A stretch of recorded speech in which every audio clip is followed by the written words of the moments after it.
Hey guys, I want to boil down the science of happiness. I've always wanted to do this, but let's do this in a short video. Just let's try to make it a 4 or 5 minute video on the science of happiness. There's two types of happiness. One is that of peace. The other is that of the traditional type of happiness, shall I say, excitement, passion, inspiration, joy, manifestation, being who you are on a physical, mental, emotional, psychological level, a relational level. So the first type of happiness is that of peace. In other words, more traditionally, it's called self-realization, for example, or enlightenment. It is what the Buddha spoke about. It is what Ramana Maharshi spoke about. It is what many saints have spoken about and pointed to.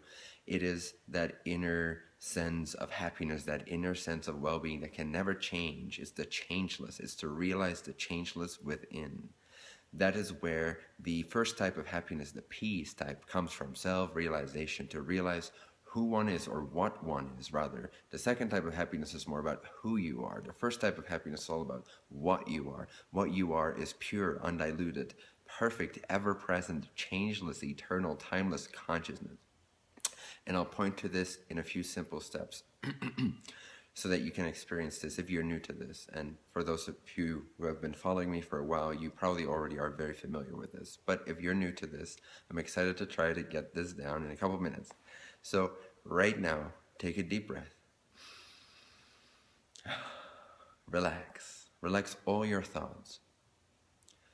I often say, and I'll say to you now, for 2 to 5 seconds, give away all thoughts. Just relax all thinking for 2 to 5 seconds. Try it out. Give away all the ideas that you might be holding on to that may be causing you stress and strife. Just give them back to God. Give them back to life. Give them back to source. Give them back to whatever. But disown them. Disown your stress. 2 to 5 seconds. Just gone. All thoughts gone. Recognize the peace, the space, the consciousness, the aliveness, the awakeness that remains in that moment. It is just a short moment of self-realization, but it's a profound moment of self-realization. And just like cutting up a string of pearls, after 1 or 2 cuts, the string becomes useless. All the pearls start to fall off the string, meaning that all the stories that you have in your mind that cause you stress and strife, with only a few clear-cut moments of self-realization, of giving away all your thinking mind, all of your thinking mind, and recognizing the peace, the space, the presence that remains. Right here, the aliveness, the vibrancy that remains. You will clear out your closet of all these negative thoughts, of all these positive thoughts even, but you just get to know what you are at the core of it. You get to know the peace that never changes, and you start to see, the more you realize this, you start to see that even when you're having thoughts, even when you're having emotions, even when you're having drama in your life, you will start to realize and see that this presence still remains, this peace still remains with you. The presence of life itself, which can never be destroyed, still remains. This is self-realization in a nutshell. So 12 times a day for the next 3 weeks, 12 times a day, take those 2 to 5 seconds of taking a deep breath, disowning all thinking, and in the silence, recognizing the awakeness, the awareness, the presence of life itself, of the now, the eternal now, free of worry, free of concern. The more you recognize this, the more automatic it becomes, and when it becomes automatic, you will always have peace no matter what occurs. Simultaneously with the most dramatic experience occurring right in front of your eyes, you will be able to also have this profound sense of peace at the core of your being.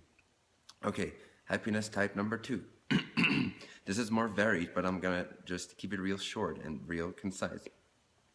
This is the type of happiness that is all about becoming who you are inspired to be. It is following that blueprint that you came here with, so to speak, that sense of purpose, that sense of joy, that sense of excitement. And that's exactly how you do it. You have to follow the breadcrumb trail of excitement when it comes to your external life. When it comes to your internal life, you have to simply realize through experience, through meditation, through recognition, through confirmation, that you are infinitely worthy of what it is that you desire. Because desire is actually a guidance mechanism coming from your higher consciousness. This higher consciousness that you realized when you released all thinking is actually at the core of it a very intelligent guidance consciousness, guiding principle consciousness. So the way that this higher consciousness, this higher wisdom, this higher unconditional love is guiding us is through what we call excitement and passion and inspiration and desire. So we should not try to get rid of these things because the life force of desire is very pure. We simply have to realize that there is no lack in this universe, that there's no lack in existence, that there's no lack in being able to achieve what we want to achieve, that there's no lack in abundance for anything, for anyone, for any point of view in existence. And the way to do that is to start small by following the breadcrumb trail of excitement. In other words, something excites you right now. Something excites you right now the most. That might be to pick up a book and go read. That might be to walk on the beach. That might be to call your parents, which maybe you haven't done in a year and you feel like reconnecting. It might be to meet up with a friend in town. It might be to start a new business. It doesn't matter what it is. It might be to meditate. But follow that breadcrumb trail right now. What is the most exciting thing you can come up with? And then take action on it. And then when you feel that has exhausted itself, that has completed itself, you again follow the guidance mechanism of your higher self. What inspires you most from that point, from that nodal point of your life onwards? What is the next breadcrumb trail? And here's the thing, here's where people get tripped up. They project that as soon as they find something that inspires them, that it has to look a certain way, that it has to come about at a certain timing or in a certain way. But it's very important when you follow the breadcrumb trail of excitement, of passion, of inspiration, of your higher self guiding you, is that you actually pay attention to the fact that it is a set of breadcrumbs, meaning it's taking you left at this moment, but the very next moment from that breadcrumb trail to the next one might not be a straight line from A to B. From A to B to C may actually go in a zigzaggy way. You may even be following breadcrumb D or E, and it might take you backwards, seemingly, within your linear way of thinking. But that's the most direct way from an interdimensional higher consciousness point of view, from the top of the mountain point of view. That is the most direct way to your bliss becoming manifest, to the who you really are becoming realized in this physical plane. So follow your excitement with humility, with integrity, with love, with passion, with dedication, every single step of the way, with trust in the fact that you're taken care of, and that the details are taken care of, and that everything is going to be completely amazing, completely abundant, completely liberating for you, and that you will be living this by example and therefore inspiring other people to live their own joy. So in a nutshell, this has turned out to be 8 minutes instead of 5, but still, we did a pretty good job. So those are the two types of happiness. Peace, because you need to be okay with the way things are. You need to be able to be okay with what comes up for you.